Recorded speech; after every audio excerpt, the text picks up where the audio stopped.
So Twitter says we should keep the casual catch-up segment. Yeah, the results are in, and it was unanimous. Yes, 100%. So let's shoot the breeze, my friend. All right. The world Consider the demands breeze at risk of being shot right now. That's I like that. That's good. How you doing? I'm doing pretty well. It's been startup roller coaster week for me. And we were just talking before we hit record that I think for both of us, the week went super fast. It was kind of a short week if you honored the holiday here in the U.S. So, yeah. Yeah. I'm curious to dig into your roller coaster world. Yeah, we took Monday off. And so today felt this week felt less productive, I would say, for us. But, some good stuff is happening. So I have some things to talk about. You want to start with some gratitude? Yeah, I do, actually. All right. So my barbershop quartet, I have two barbershop quartets, and one of them put on a show. We hosted our own show this week. So rather than just being a guest on someone else's, we actually acquired a venue and brought in other guest groups and just ran the whole thing, and it went great. Cool. Who coordinates that on your? Do you have someone who's kind of in charge of that on your quartet, or one of us sort of took the lead on it, but all of us did stuff for it. We all sort of contributed at least input and ideas, and it went really well. It was nice and fast paced, and the vibe was good. We were able to just do things that I always thought should be done in shows, but we were sort of always at the mercy of other people who were putting their own thing. And for once it was us, and we got to make all the decisions, and it was great. And yeah, we even made money on it, which is awesome. We got a percentage of the ticket sales, and it turned out to be not insignificant, which was wonderful. That's awesome. How often do you guys perform? So this is my newer quartet. We just came together last year. So far, not very much. I think this is probably our third or fourth thing we've done. Mm-hmm. That's pretty awesome. So we'll see. But I would love to I want to do more of these, actually. It was a big hit, and I honestly want to just kind of try to roll it into the next one. Yeah. You guys should come on the road and come out to Minneapolis. Yeah. Once we outgrow Boston, we're going to have to. That might take a while, huh? Yeah, it just might. My aspiration is to outgrow our venue, though, I will say. It's a little back room in a bar that's it has a stage and sound setup and all that, but it holds maybe 70 people or something, 60, 70. I would love to just be able to regularly sell that thing out so we can upgrade and get something even nicer, which would be very cool. Yeah. I do love those types of venues, though. We have a few of them that I've gone to shows at here in the city, and it's always so cool because you can get, especially when you get talent there that's not quite proportional to the venue size, and I imagine you guys are pretty good to be able to get that live music and get really close to the artists, closer than you maybe should be, because they're wow, they're pretty good for this venue. It's always fun to find those, It does create a good vibe. It's that thing where it's if you're a speaker, you want to be in a small room so it feels intimate and full. Kind of the same deal. If we were in a much larger space, it wouldn't have felt as good, I think. I don't know, I can't help myself. I'm already all right, how do we get all these people on an email list so we can get them to future shows, so we can upgrade the venue, so we can more. Yep. Do all the marketing things. All the things. Yeah. So That's anyway, cool. do you have a gratitude thing you want to do? Yeah, I do. I'm grateful for Scotch. Yeah. It's been one of those weeks, huh? Particularly sharing Scotch with close friends and just commiserating and winding down after a long day. I had one of those evenings this week, and it was exactly what I needed. So I don't really know the world of Scotch that well. I've been more of a bourbon drinker, but I have a couple friends who really, really are all about it. And so they've been kind of schooling me on the different kinds and, which labels to look for. And I have a particular favorite. It's not very cheap, but, for special enough occasions, it's nice to pull out some really well-balanced Scotch. Nice. That sounds like a very reasonable thing to be grateful for. I just factored into the level budget, Yeah, perfect. Yeah. It was we had the company buy lunch today, and I was telling Joel, it's it feels free when Tuple pays for lunch. Yeah, you just write it off. It's definitely not, but yeah, you definitely can't write it off. Apparently, I'm told. Really? And it's even if you're talking business. Look, I just let Joel make these calls. Apparently, this is how it is. If we could write it off, I'm sure we would. It does not appear that you can. I think you can write off certain things it seems like no. Anyway, he's going to talk to the accountant, so maybe we'll have an update on this. But yeah, maybe it has to do if it's like employees versus just owners or something. I think that's part of it, and also, yeah, I think that might be part of it, and also like if you took a client out, that's a different thing than if you take yourselves out. Yeah. That makes sense. But he's put more like research into this than I have, so I'm sure he's correct. Speaking of like boring number stuff, have you guys like assembled your financials for your 2018 taxes yet? That is in process, and man, I am so glad that's not my job. Yeah, I wish it was not my job. I mean, I had this low level, latent stress of like, I need to get those numbers to the accountant. I need to do it. Like every day I would wake up kind of stressed about this. But I'm like, I really don't want to take any prime work time to do this menial job. And finally, this week I did, and it felt so good. It only took like an hour and a half. So yeah. It's crazy how those things can be so disproportional. Disproportion something. Where it's like the amount of time you spend stressing about it versus when you actually sit down and do it. It's crazy. I find myself there a lot. Yeah, and it's just like the kind of thing where, similar to like upgrading my operating system or something, I'm like, this should be an easy task, but it could spiral into something that takes way more time than I expect. So the risk feels high of doing it. Sure. That's true. So yeah, no, I'm very glad to not think about this. Joel and I are, I think, a nice pair in that way, because like if it were up to me, I would like, I hate that kind of detail work. Like I'm so all about the big picture, and we would probably not pay taxes for years and operate in various illegally in many different ways. Offshore accounts. But Joel and is such. Joel is all about like doing those things properly and kind of enjoys it, I think. So it's great for me. That's a good pair then. I'm grateful for that, by the way. But also, so I set a goal to try to meditate every day in February. With 2 misses was my goal, and so far I'm on track. So I have taken my 2 misses. But it's February 22nd, and so I have 6 more sessions to go, and then I'll be there. Nice. So you're using an app to help facilitate it? Yeah, I'm actually using an app that I haven't tried before. It is Sam Harris's app. It's called Waking Up, and it's good. I like it. It's different. I've used Headspace in the past, and that was great too. But this is kind of just a different take on the same idea, but also nice. I'm getting the same benefits that I usually get, which is like I feel a little bit harder to knock off my centeredness, which is very useful as in the startup up and down type world. Absolutely. Yeah. So, yeah. What else is up with you?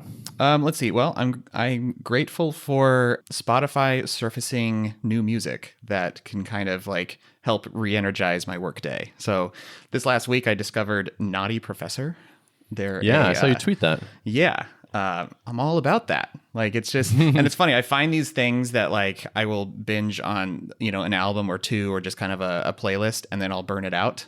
I'm bummed that that's like something that happens with me. I know other people can kind of listen to the same music for different lengths, or some people can like even loop the same song over and over again for like days or weeks at a time. And I just can't do that, because I reach a certain point with music where like I really can't stand listening to this anymore, and maybe I'll revisit it in a year.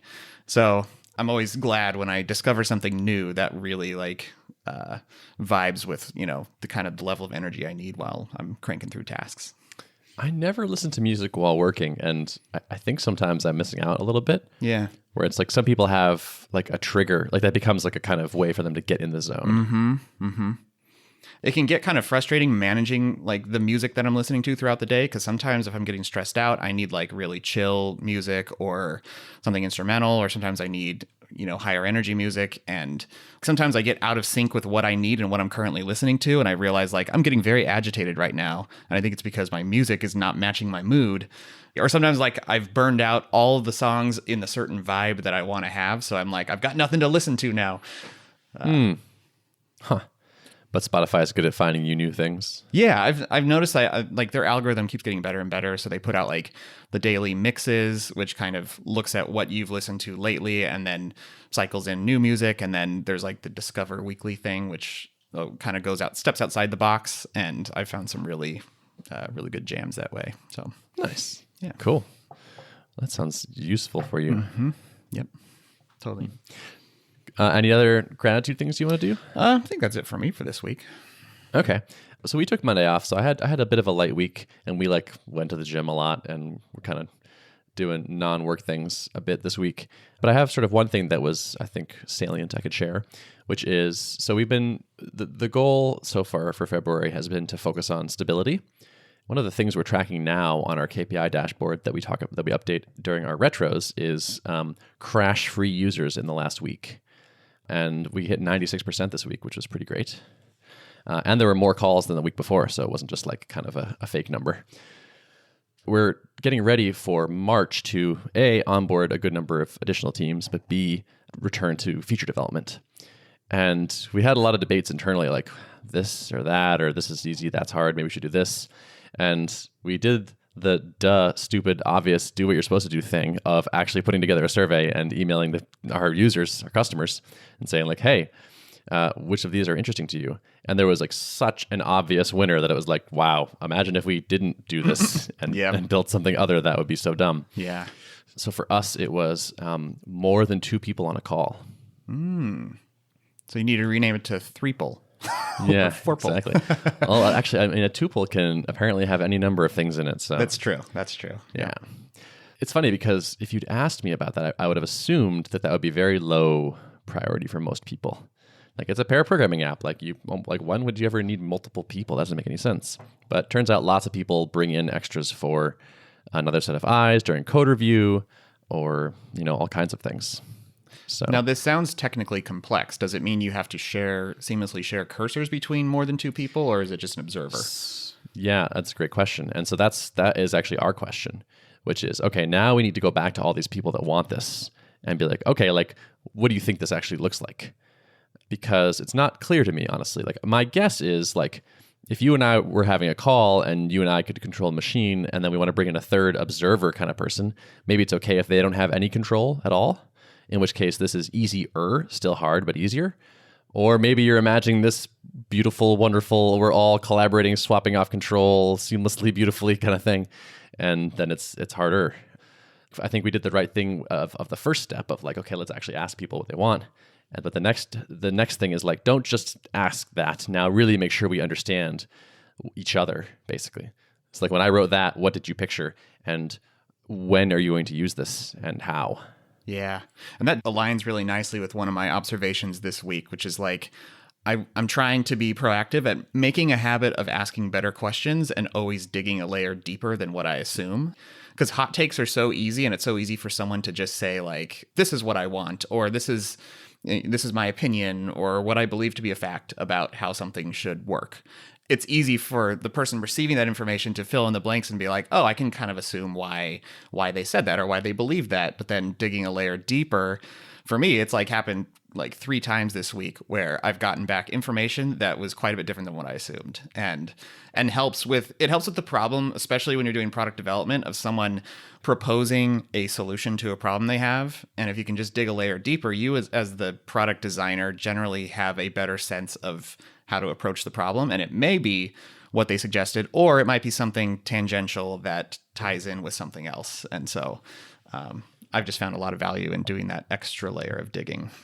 Definitely. I wonder like how far I'm going to take this, where I feel like a few years ago, I wouldn't have been like, hey, what should we build next? But now I know to do that. And now I know, okay, and what do you mean by that is like level 2. Yeah. And like, what's level 3 that I haven't even thought about yet? Yeah. Like, what would someone that was really good at this do? Mm-hmm. Mm-hmm. We'll see. I feel like I should read about jobs to be done. That seems like that world. Yeah. Yeah. I haven't really dug into that too deeply. I just kind of know the surface level stuff. Mm-hmm. Oh, I heard you on Startups for the Rest of Us, by the way. Oh, yeah. Yeah. I think that went out a couple weeks ago, but I just bumped into it. Mm-hmm. Yeah. It was fun. How was that?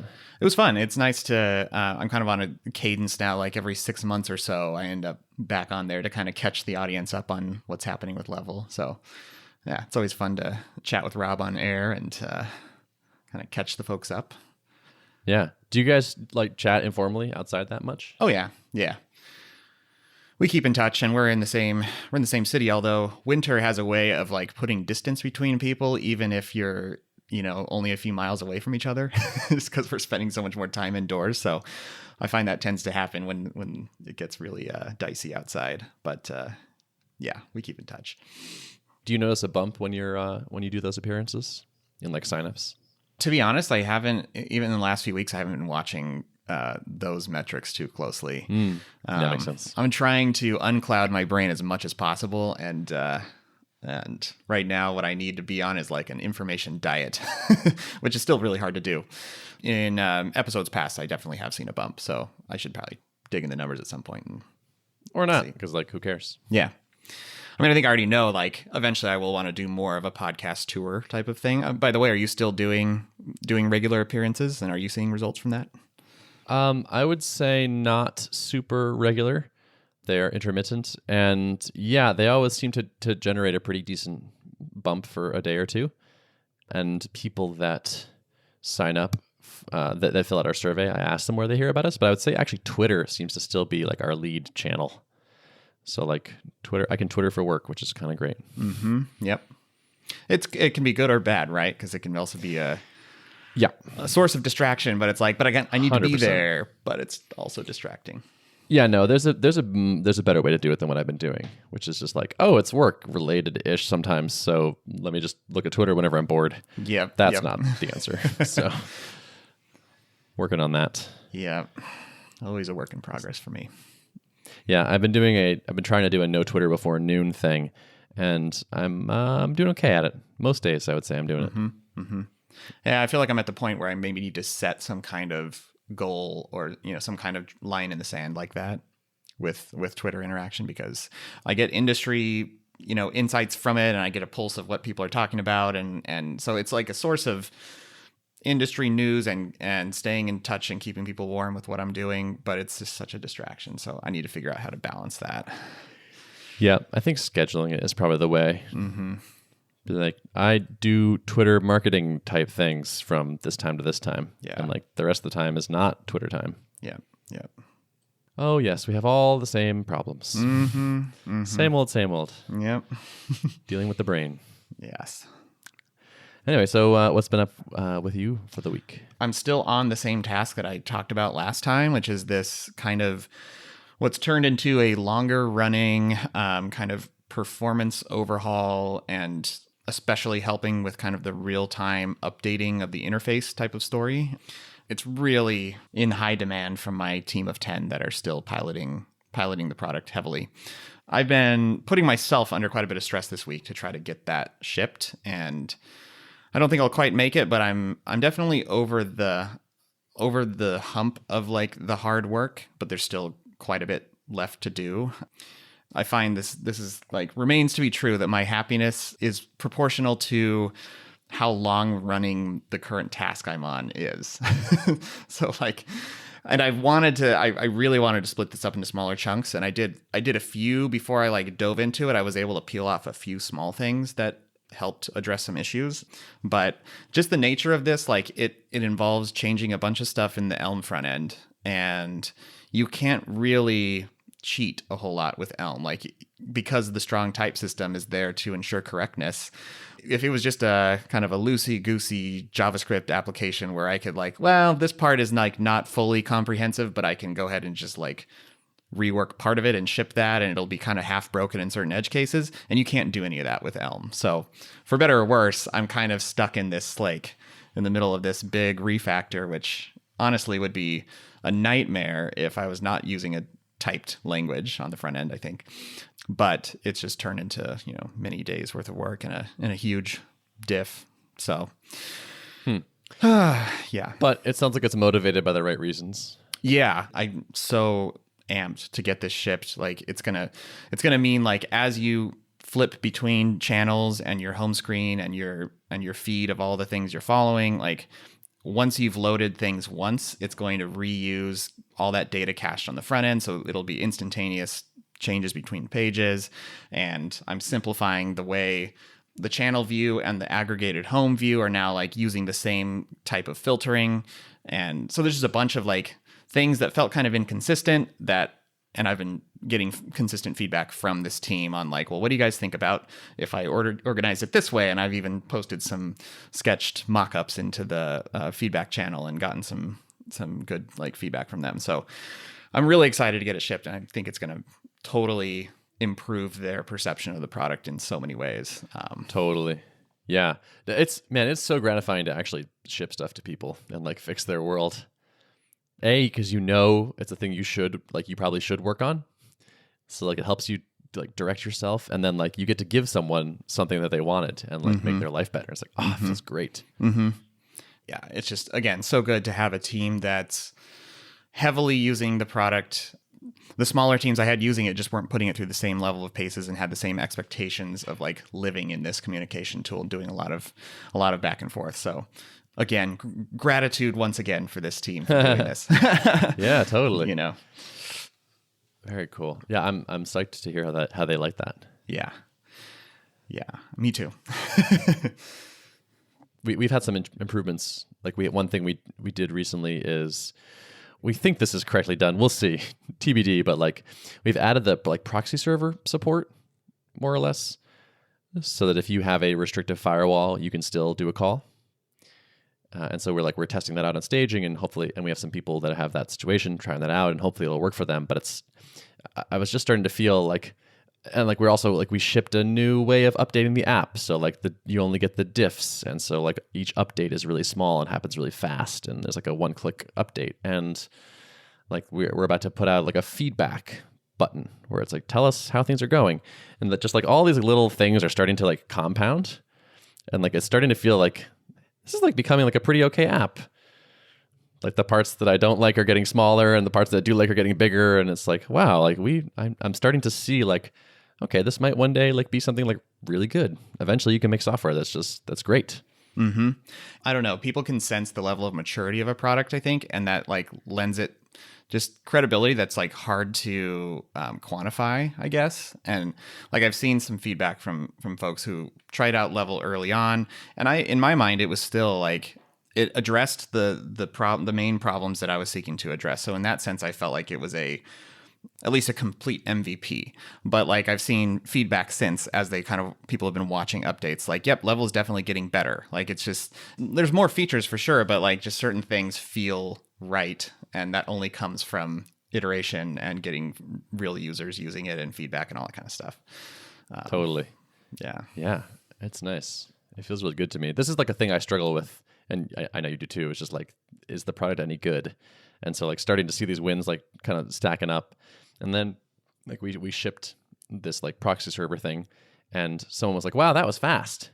And it's like, yeah, like that's part of the thing here. Like we have to be fast, basically, where it's like we're asking people to come on the journey and trust that the parts that are not that good will get fixed quickly and get brought up to speed. So getting that reaction was like very gratifying. I'm sure you have a similar situation with your team of 10, right? Like they're like, oh, these things suck. Like, okay, well, like let's see how fast he fixes them. Yes. Yeah, exactly. And that's where part of my own pressure on myself comes from. Like, this is probably going to be the longest running, task that I work on in a while, hopefully. And so I've been telling them regularly, like, progress updates. Don't worry, I'm still working on this. I hear what you're saying, and most of the kind of negative feedback that's coming through is all tied in related to this one thing. So I've been trying to keep them reassured, and fortunately they're a software team, so they know how these things go, but yeah, part of me is like, man, if I had a team, like I remember early Drip days when we were a small team, we used to be able to move super fast on features, or we would get like a feature request that we knew we could knock out in a day, and we would just do it. And that was so gratifying, and it was just mind blowing to the customer. I still aspire to have that kind of level of responsiveness, but it's tricky being solo right now because like there's just so many things I could be spending my time on, and I got to remember not to spend too much time in product development and totally ignore, marketing or just higher level strategy thinking. But vacillating between the two, I'm finding, is very difficult to like plunge into nitty gritty details of product development and then come up for air and think about like, how should I recraft the messaging on my marketing site, and what should my questionnaire have in it, and all this kind of stuff. Yeah, for sure. That's a challenge. Yeah. We just talked about today was like going on a retreat again. A lot of the Rails stuff has kind of fallen on my plate because I'm relatively good at it. And so it's like, oh, well, like we should do this and this and this. And it's like, yeah, but like I'm constantly pulled into other things, like sales related stuff in particular, and onboarding things. And I was like, we should do a retreat and just like, we'll just all write code for like 3 or 4 days. Like just like figure out what the things are and just go nuts on it. That I think will be fun, just to have that focus. Yeah, totally. Are you guys still using Slack for your internal stuff, or are you mostly just interfacing with your alpha people, or what's your communication tooling like? Yeah, so we were just talking about this today. So I threw out the idea of shutting down Slack for our customers because they mostly don't use it. So they will sometimes come in and drop a little bit of feedback in there, or like, oh, I ran into a bug here. But they mostly don't use it that much. A lot of people that get invited never actually even accept the invite. And like the ones that do, I'm not sure it's actually that beneficial to be a real-time medium, honestly. Like it has all the classic Slack problems where it's like someone needs to respond to it and then like create some other means of tracking that fact that we're looking into this bug for somebody or whatnot. So we're going to revisit that next week and talk about it, but especially because we're about to ship this feedback mechanism within the app. So like ideally, I think that just goes into something like some sort of help ticket system. And then we can just sort of assign them to ourselves and make sure we follow up with them and all that. I don't think the synchronous thing actually proves to be that useful. But we are using it a decent amount ourselves, I would say. Is it super useful? I don't know. It's candy. It's like fun to just talk about stuff sometimes. Like especially when we're working from home and whatnot, and we have like that Huzzah channel, and so it's pretty good. But we need some sort of like a real time, like I need to ping you thing, and we do need to be like, hey, are you coming over now, or are you going to come over in 30 minutes, kind of thing. And like, yeah, it's like SMS has been the answer to that before, but my phone is unreliable somehow with SMS all of a sudden, so we have fallen back to Slack basically. Yeah. Yeah, and at that team size, like it makes sense that you sort of do need like a more structured text messaging, basically, and that's kind of how you're using it. So, yeah, it's pretty lightweight for us right now. Mm-hmm. Cool. Someday I'll get you guys on level when it makes sense. Yeah, sure, totally. One other thing I've been doing this week has been onboarding calls. So we tried with a couple teams doing like a self-serve onboarding thing, where I wrote up a email campaign. But I think the email campaign was like too heavy-handed, had too many emails, had too many details. Someone explicitly told us that. She was like, I kind of want to unsubscribe from this. I saw a bunch of other people unsubscribe from it. So I was like, okay, I don't think this is actually... I went a little nuts, I think. And so I pared that down a lot. But actually for now, I've been just onboarding people manually. And I kind of missed it. Like it's fun to show people the product for the first time and get like positive reactions and build a little bit of rapport with them. And so I don't know, I'm leaning towards sticking with that, even though it is kind of it's a time investment for sure, but I think it's one I'm interested in continuing to make for a little while. Mm-hmm. I feels like you'll know the right time when truly there are other priorities that are more pressing than making that contact with your customers. And I think the bar has to be pretty high before I think you would get to that point. Yeah, you know? Exactly. And I think the next thing we're going to do on this retreat actually is automate the parts of that are not valuable. Right now, I manually create user accounts and issue Stripe an invoice and like have them pay it. And like there's all this stuff that doesn't really add any value to have me do it. And so I think the goal is to automate all those bits and then just have like, okay, now you do like the only thing that I'm needed for is like actually doing the call and like becoming your friend, basically. Mm-hmm, mm-hmm. Yep, that sounds like a sound plan. Cool. Yeah. Anything else up with you? No, I think that's about it. I'm gonna just, hopefully by next recording we'll have this massive overhaul shipped, and we'll be hopefully reporting back some good news. So yeah, super curious to hear how it's received. Yeah. Cool. Well, fingers crossed, my man. Thank you. Cool. Well, have a great weekend and such. You as well. And the folks can find show notes at artofproductpodcast.com. Thanks for listening. See ya.